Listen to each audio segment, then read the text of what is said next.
Une flamme qui en allume une autre ne traverse jamais l'espace. Et pourtant, quelque chose continue. C'est exactement ce qui se passe quand on meurt. Dans les 20 minutes qui viennent, je vais te montrer pourquoi la peur de mourir repose sur une image fausse de ce que tu es. Pas une croyance, une mécanique précise. Et à la fin, ta propre mort et cette peur qui revient parfois à 3 heures du matin, tu la regarderas autrement. Voilà ce que je te promets. Il y a une sensation que presque tout le monde connaît, sans jamais en parler. Pas toujours visible, pas toujours nommable. Mais elle est là, quelque part, en dessous de tout le reste. L'idée que ce qu'on est, ce qu'on aime, ce qu'on connaît, s'arrêtera, un jour, complètement. Elle ne fait pas de bruit, elle ne prévient pas. Elle surgit quand on perd quelqu'un, et parfois à 3 heures du matin sans raison précise. Juste cette conscience brute qu'on est mortel. Pas besoin d'être philosophe ou croyant pour la ressentir. Elle touche tout le monde.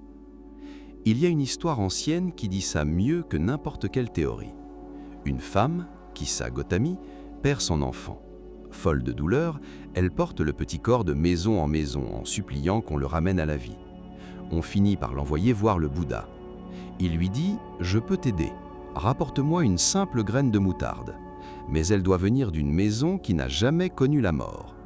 Elle repart pleine d'espoir. Elle frappe à chaque porte du village. Partout, on a de la graine de moutarde, c'est l'épice la plus banale qui soit. Mais partout, quelqu'un est mort. Un père, une sœur, un enfant. Aucune maison épargnée, pas une seule. À la tombée du jour, elle n'a pas ramené la graine. Mais elle a compris quelque chose que les mots seuls ne lui auraient jamais fait comprendre.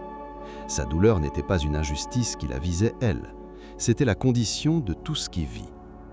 Retiens cette histoire, on va y revenir à la fin, et elle ne voudra plus tout à fait dire la même chose. On se représente la vie comme un interrupteur.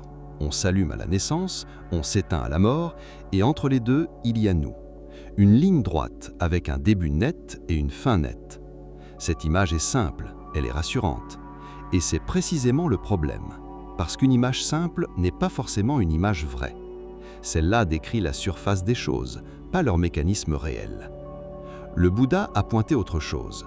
3 mots, souvent mal compris. Ni naissance, ni mort. Ce n'est pas une promesse de vie éternelle, ce n'est pas un slogan de consolation. C'est une description, la description de ce qui se passe réellement sous l'interrupteur. Et pour la comprendre, il y a une décision à prendre tout de suite. Arrêter de regarder la vie comme une ligne et commencer à la regarder comme un courant. Garde le mot « flamme » dans un coin de ta tête. Dans quelques minutes, cette flamme va défaire une peur que presque tout le monde porte, sans jamais oser la regarder en face. Mais avant la flamme, il faut établir un fait, un seul. Et c'est ce fait que la plupart des gens n'ont jamais vraiment examiné. Voici le fait. Ce que tu appelles « moi » n'est pas une chose fixe. C'est un processus. Regarde ton corps. Il n'est pas le même qu'il y a 10 ans. Tes cellules se sont renouvelées, tes os se sont reconstruits, ton visage s'est transformé. Lentement, mais sans jamais s'arrêter. Le corps que tu avais à 10 ans n'existe plus. Physiquement, il a disparu. Et tu ne l'as même pas remarqué. Regarde tes émotions. Elles bougent en permanence. Joie, agacement, calme, tension. Parfois dans la même heure. Regarde tes pensées. Elles ne tiennent jamais en place. Aucune ne reste. Alors, où est le moi exactement? La plupart des gens le collent à 3 choses. Le corps, les souvenirs et ce long fil de pensée qu'on suit depuis l'enfance et qu'on appelle « ma vie ». Mais le corps se renouvelle. Les souvenirs se déforment, s'effacent, se réécrivent. Et le fil de pensée, tu viens de le voir, ne s'arrête jamais sur rien. 3 supports en mouvement, aucun n'est fixe. Et c'est sur ces 3 sables mouvants qu'on a bâti l'idée d'un « moi » en béton. Et pourtant, au milieu de tout ce mouvement, tu dis « moi », comme si c'était une chose solide. Comme s'il y avait, quelque part au fond, un petit observateur immobile qui regarderait défiler le reste sans jamais bouger lui-même. Cherche-le, cet observateur fixe. Tu ne le trouveras pas. Tu trouveras des sensations, des perceptions, des pensées, une conscience. Tout ça en mouvement, tout ça lié. Mais pas de chef d'orchestre immobile derrière, pas de petit homme dans la cabine qui tire les ficelles. Ce que tu es, c'est une combinaison temporaire d'éléments qui changent et qui dépendent les uns des autres. Ce n'est pas une réduction, ce n'est pas dire que tu n'existes pas. C'est dire que tu existes autrement que tu ne le crois, plus fluide, plus ouvert. Et c'est maintenant que ça devient intéressant, parce que si le moi est déjà un courant et pas une chose, alors il faut reposer la question de la mort. Et la réponse va dépendre entièrement de cette flamme dont je t'ai parlé. D'abord, comprenons d'où vient la peur.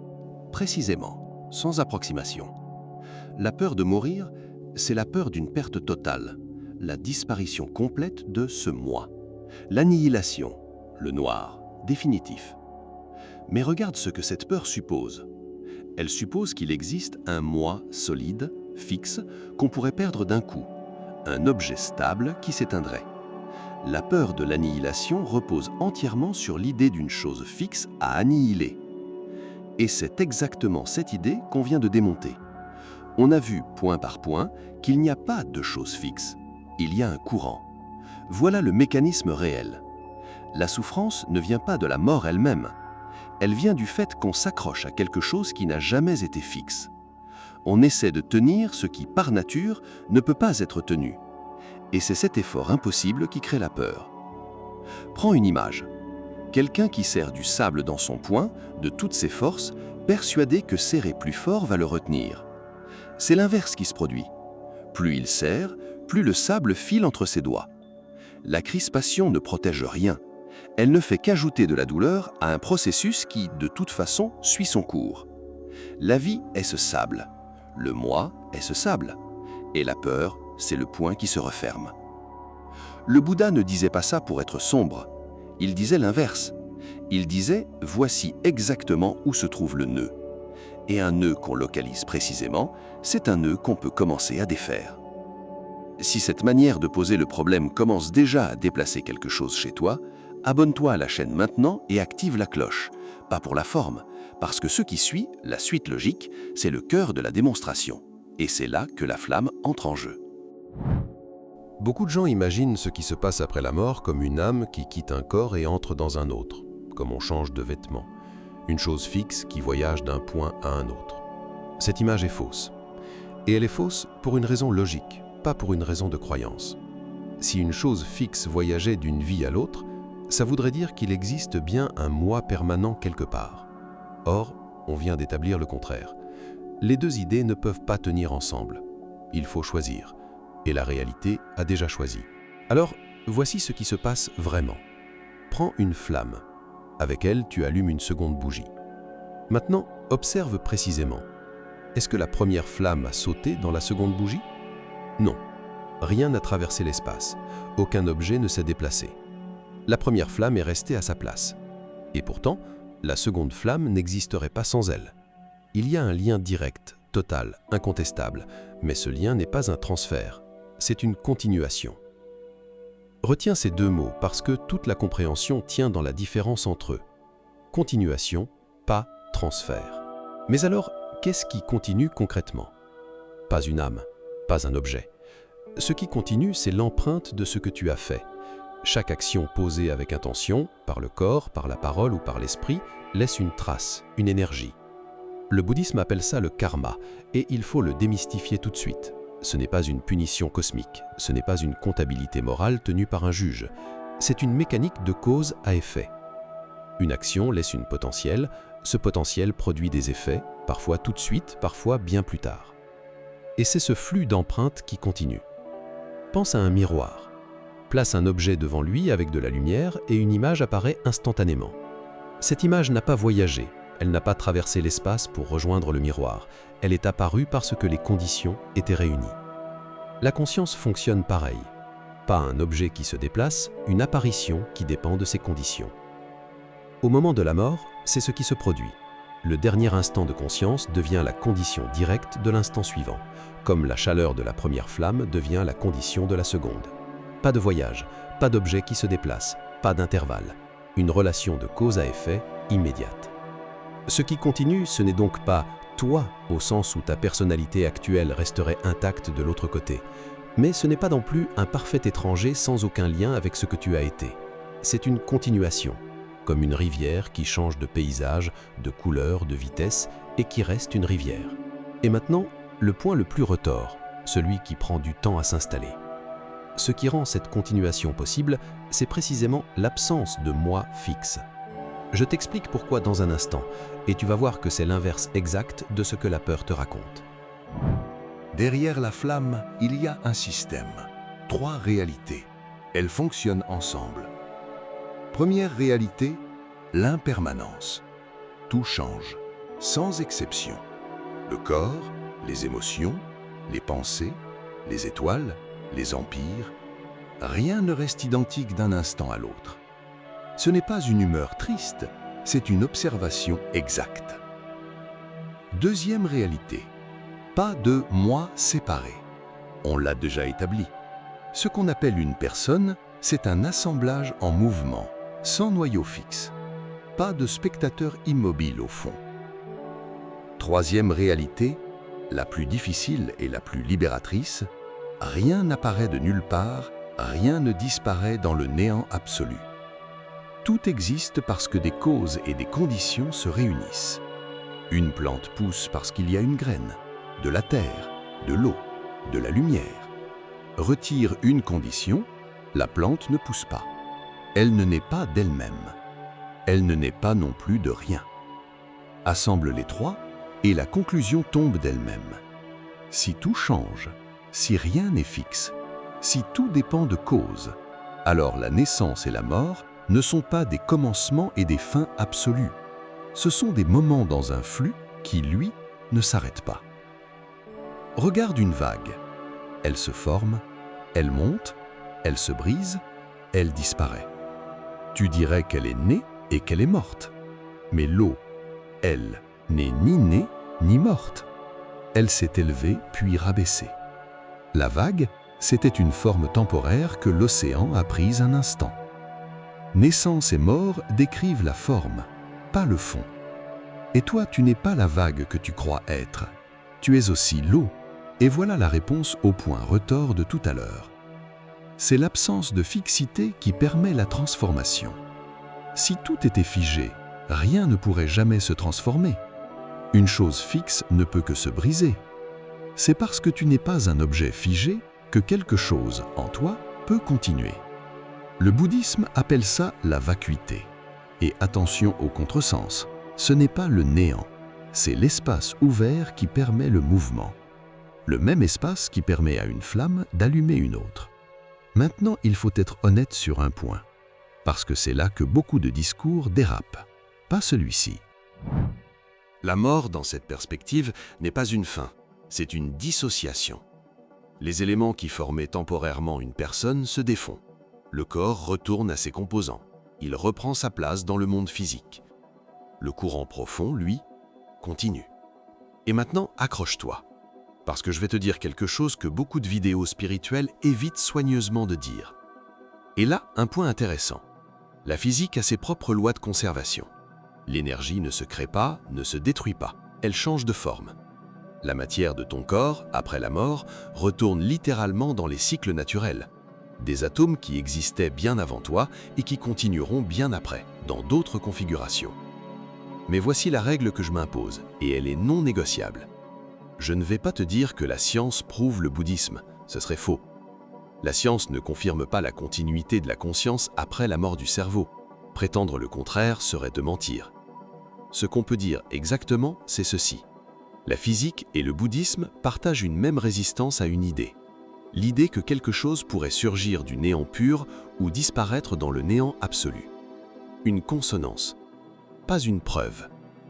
Et cette distinction-là, je la maintiens, parce que c'est elle qui rend tout le reste crédible. Et tant qu'on parle d'honnêteté, un mot sur les expériences de mort imminente. Ces récits de gens qui reviennent, qui décrivent une lumière, une sortie du corps. Ces expériences sont réelles en tant qu'expériences vécues. Ça, personne ne le conteste sérieusement. Mais leur interprétation, elle, reste ouverte, débattue, non résolue. Je ne vais pas m'en servir comme d'une preuve, parce que c'en est pas une. Et te vendre une preuve qui n'existe pas, ce serait exactement le genre de raccourci qui décrédibilise tout le reste. Voilà donc où on en est. La peur de mourir vient de l'idée d'une perte totale d'un moi solide. Mais ce moi n'a jamais été solide. C'était déjà un flux. Et un flux ne s'annihile pas d'un coup. Il se transforme. Ça ne supprime pas la difficulté. La mort reste douloureuse, surtout pour ceux qui restent, profondément. Je ne vais pas prétendre l'inverse. Mais elle cesse d'être l'annihilation absolue qu'on croyait. Et ce déplacement-là change concrètement ta façon de vivre. Je te montre comment, tout de suite. Première conséquence, quand tu commences à voir que ce moi que tu protèges si fort est déjà en ce moment même un processus et pas un objet figé, la panique de le perdre dessert son emprise. Pas d'un coup, pas entièrement, mais quelque chose se relâche. Et ce relâchement, c'est déjà beaucoup. Sois clair sur ce que ça ne veut pas dire. Ça ne veut pas dire que tu vas accueillir la mort avec un sourire détaché. Ça ne veut pas dire que tu ne pleureras plus personne. La douleur de la perte reste entière, et elle est juste. Ce qui change, c'est l'arrière-plan.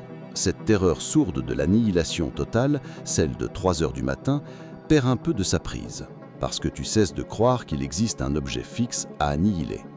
Tu reviens doucement vers le sable qu'on ne serre plus. Deuxième conséquence, et c'est peut-être la plus utile au quotidien, si rien n'existe seul, si tout dépend de tout, alors la frontière entre moi et les autres devient moins rigide. Tu te vois dans les autres et les autres en toi. L'empathie cesse d'être un effort moral qu'on se force à produire. Elle devient la conséquence naturelle de voir clairement comment les choses sont reliées. Maintenant, la méthode. Parce que comprendre une idée et la laisser changer ta vie, ce sont 2 choses différentes. La deuxième est plus longue. 3 leviers concrets. 1. La méditation, pas comme outil de relaxation, mais comme entraînement à observer directement la nature du mental, voir l'impermanence en direct, pas en concept. 2. La réflexion régulière sur ces réalités, pas pour te faire peur, mais pour remettre les choses à leur juste taille. 3. Une manière d'agir avec soin, en sachant que chaque action laisse une trace, même quand personne ne regarde. Et le point d'arrivée de tout ça porte un nom, le nirvana. Ce n'est pas un paradis situé ailleurs, réservé aux méritants. C'est un état, celui où l'illusion d'un soi fixe et le désir compulsif qui en découle sont complètement dissous. Une paix qui ne dépend plus de ce que la vie décide d'apporter ou d'enlever. Reprenons la flamme pour finir. Une flamme en allume une autre. Rien ne traverse l'espace et pourtant, ça continue. Ce que tu es fonctionne de la même façon. Pas un objet qu'on éteint, un courant qui se transforme. Souviens-toi de 3 choses et tu auras l'essentiel. 1. Tu n'es pas un objet, tu es un courant. 2. La mort n'est pas un transfert, c'est une continuation. La flamme, pas le voyage. 3. Ce qui te terrifie, la perte d'un soi fixe, repose sur un soi qui n'a jamais été fixe. Et la femme du début, Kisagotami, elle avait compris que la mort touche tout le monde. C'est déjà beaucoup. Mais ce qu'on a vu aujourd'hui va un cran plus loin. La mort ne touche pas tout le monde comme une fin, elle touche tout le monde comme une transformation. La graine de moutarde existe dans chaque maison, et dans chaque maison, la vie continue, sous une autre forme. On ne réalise pas ça en regardant une vidéo, ça c'est certain. Mais on peut commencer à marcher dans cette direction. Un pas, une respiration, un moment où on lâche l'idée qu'on sait exactement ce qu'on est. Alors voici la suite logique, et elle est simple. Si cette manière de voir a déplacé quelque chose chez toi, abonne-toi et active la cloche. Le lien est juste en dessous, dans la description. Ce n'est pas pour me faire plaisir, c'est pour ne pas perdre le fil, parce que la prochaine vidéo prend le sujet exactement là où celle-ci s'arrête. Comment travailler l'attachement en pratique, jour après jour. Et avant de partir, laisse un mot en commentaire, un seul. Le mot que tu retiens de cette vidéo. Flamme, courant, continuation ou un autre. Je lis tout. Ça me dit où aller ensuite. Que ce partage soit utile pour ton chemin. Que tu trouves la paix, la sagesse et la liberté.